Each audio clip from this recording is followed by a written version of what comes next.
The former football star whose life story was featured in the movie The Blind Side, tonight suing the family who said they adopted him. Michael Orr claims Sean and Leigh Ann Tui tricked him into signing a conservatorship when he was just 18, allegedly telling him it was the same thing as being adopted. He says the family made millions off the movie, which starred Sandra Bullock, but didn't share it. His attorney tonight saying Orr learned he wasn't actually adopted in February. The Tuis have not commented. Noticia de última hora, se filtra foto de mandilón, que es dominado por su mujer. Así lo narran varias personas cercanas al joven, pues se dice que este hombre a su corta edad no puede evitar hacerle caso a las órdenes que su bella pareja le pide. Su mujer lo gobierna y esa vaina le gusta. Palabras. A Colorado officer is on trial after she placed a handcuffed woman in a police car that was hit by a train. Is that Hart? No, that's Tom Check. Oh my God. Officer Jordan Steinke was reportedly helping another officer with a traffic stop who had parked his car on the train tracks. Her lawyers claim she couldn't see any signs of a railroad at the time of the arrest, and she didn't realize there were tracks since they were flushed to the ground. Come on, how could she not have known? The woman in the video, named Ureni Rios Gonzalez, was being arrested over a road rage incident when she was hit by the train. She suffered extensive injuries, including a traumatic brain injury due to the crash, and she's now suing the officers involved in the 2022 incident. Officer Pablo Vasquez, who initially parked his car on the train tracks, is charged with reckless endangerment, while Officer Steinke, who placed the woman in the vehicle, is facing charges of manslaughter and reckless endangerment. Hello, I'm watching BBC News. I'm Gareth Barlow. You're watching BBC News. We start in Australia. Hundreds are still missing. Today, President Biden gave an update on recovery efforts and again compared the deadliest fire in modern American history to a small kitchen fire in his house that was put out in 20 minutes. It's really tough. Really, really tough. I didn't know anything like that, but lightning struck my house. We had to be out of that house for about 7 months while it was repaired because so much damage was done to the house and half the house almost collapsed. But he continued to lie, claiming Maui, the fire, was triggered by climate change. I don't think anybody can deny the impact of the climate crisis anymore.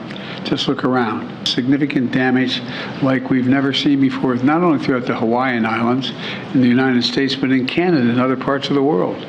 We've never seen this much fire. The climate change excuse has been debunked. Maui already determined the fire was started by the Hawaiian Electric Company. The people of Hawaii don't deserve Biden's narcissism, lies, and $700 checks. They deserve much more. The island is suspicious now. There's a land grab taking place while bodies are still missing. They smell opportunists. Developers are lurking. Evictions are happening. And coincidentally, an emergency proclamation on housing development 3 weeks before the fires left residents feeling purposely preyed on. This meeting does not stand as valid, and you have no authority, Nani, to do what you guys are doing here. Take the meeting back to the county of Maui. We don't want to be living in housing. We don't want to go into a little rural area where it's subjected to what? Poverty. That's what you guys do to us. This is a warning to everyone who knows the unjust that's been done in this emergency proclamation. The emergency that I see today is Lahaina.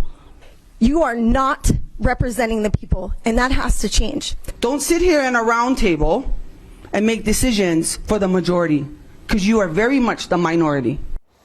Governor Josh Green made a cameo at that meeting and then conveniently dipped out before it was time to hear from the community. Hawaiian native BJ Penn, former UFC champ, was in rare form. Watch. Just want to remind you guys that you guys work for us. We come here to talk about something and then you guys start fighting back with us. You work for us. You don't talk to your boss like that, right? Who talks to their boss like that? Look at Josh Green, how weak man. What happened? I came inside, what? He got to go check his bevities? What is going on? He only signs the bill to further his political career. So what is next? He let go for president. And that's what you guys look for. Oh, that's the guy I look up to. The guy who screws everybody over to get to the top. Come on. That's not what Hawaii is about. Aloha is the law. A United Airlines pilot said he reached his breaking point, and that's why he took an axe to a parking gate at Denver International Airport. Video shows him whacking the exit gate more than 20 times. An airport employee struggled to get the axe away from him. According to the sheriff's office, the pilot said he was trying to make it easier for everyone else waiting to get out of the employee parking lot. The pilot was arrested and charged with criminal mischief. United says he's been taken off the schedule while they investigate.